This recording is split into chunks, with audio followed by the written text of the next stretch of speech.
Brother and sister, లాస్ట్కి ప్రవక్త కూడా చెప్తున్నాడు, ఇక ఏ డాక్టర్ కూడా నీకు ఆరోగ్యంని బాగా చేయలేడు, నిన్ను ఎవ్వరిప్పుడు స్వస్థపరచలేడు, నీగా చనిపోతావు, ఇక నీ రాగము ఇలాగే ఉండిపోతుంది, వెళ్ళి నువ్వు నీ కుటుంబంని కలుసుకో, వాళ్ళతో మాట్లాడుకో, ఏదైనా ఉంటే సదిరేసుకో అని హిజ్కియా రాజుకి ప్రవక్త చెప్తూ ఉన్నాడు. ఓ బ్రదర్ అండ్ సిస్టర్, కానీ హిజ్కియా రాజు ఆ మాట విని భయపడలేదు, ఆ మాట విని కుమిలిపోయి ఏడవలేదు, ఆ మాట విని దేవునితో దూరం అయిపోలేదు.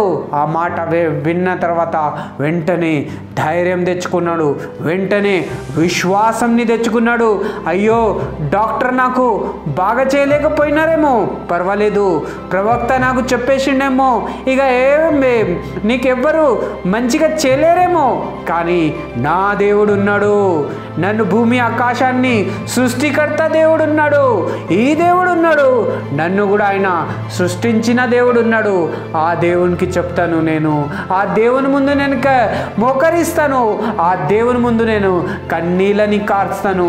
ఓ ప్రభువా, నాలో ఏమైనా తప్పు ఏమైనా పొరపాట్లుంటే నన్ను క్షమించు అని హిజ్కియా ప్రార్థన చేస్తున్నాడు.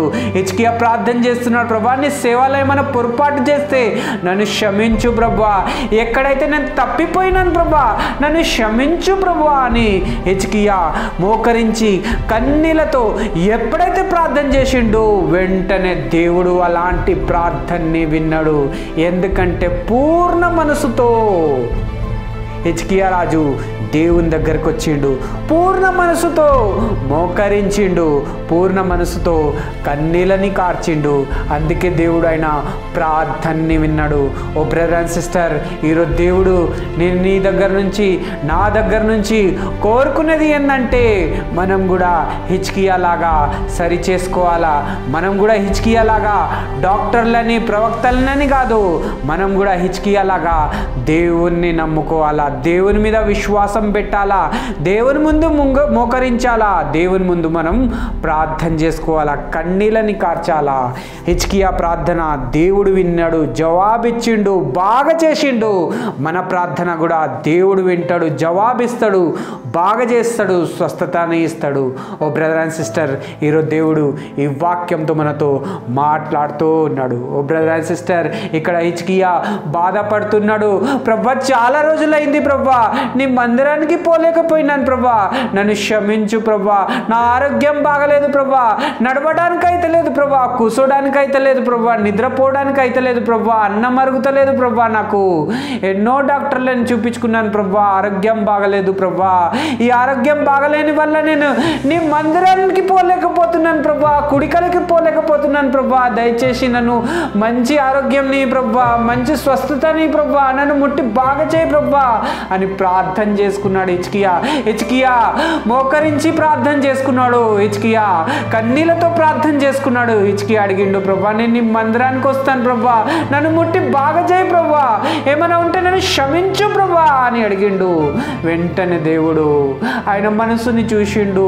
అయ్యో, హిజ్కియా ఎంతో బాధపడుతున్నాడు, నా మందిరానికి రాలేకపోతున్నాడని బాధపడుతున్నాడు కదా, అయ్యో నా మందిరానికి రావాలని ఇష్టపడుతున్నాడు కదా, అందుకే దేవుడు ఆయనని ముట్టి బాగా చేసేసిండు. ఓ బ్రదర్ అండ్ సిస్టర్, ఈరోజు దేవుడు నీతో నాతో కూడా మాట్లాడుతున్నాడు. చాలామంది విశ్వాసులకి ఆరోగ్యం బాగలేదు, చాలామంది విశ్వాసులకి ఏదో ఒక రోగం వచ్చేస్తుంది, కానీ దేవుని మందిరానికి రాలేకపోతున్నారేమో, డాక్టర్ల దగ్గర చూపించి అలసిపోయినారేమో, అప్పులు చేసుకున్నారేమో అని దేవుడు ఈరోజు ఈ వాక్యంతో మాట్లాడుతున్నాడు.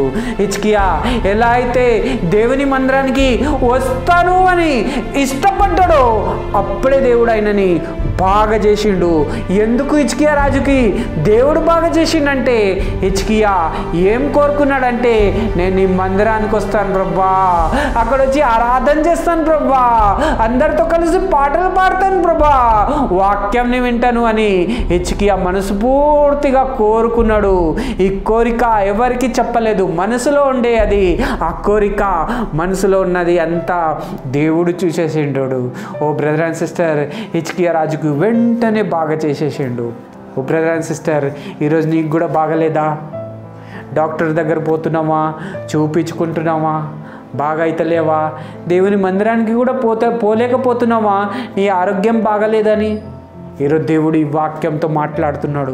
హిజ్కియా రాజుకు కూడా బాగలేదు, దేవుని మందిరానికి దూరం అయిపోయినాడు, ప్రార్థనకి దూరం అయిపోయినాడు, ఎప్పుడు కన్నీళ్ళతో కార్చలే అయినా, ఎందుకంటే అన్నీ సమృద్ధిగా ఉన్నాయి.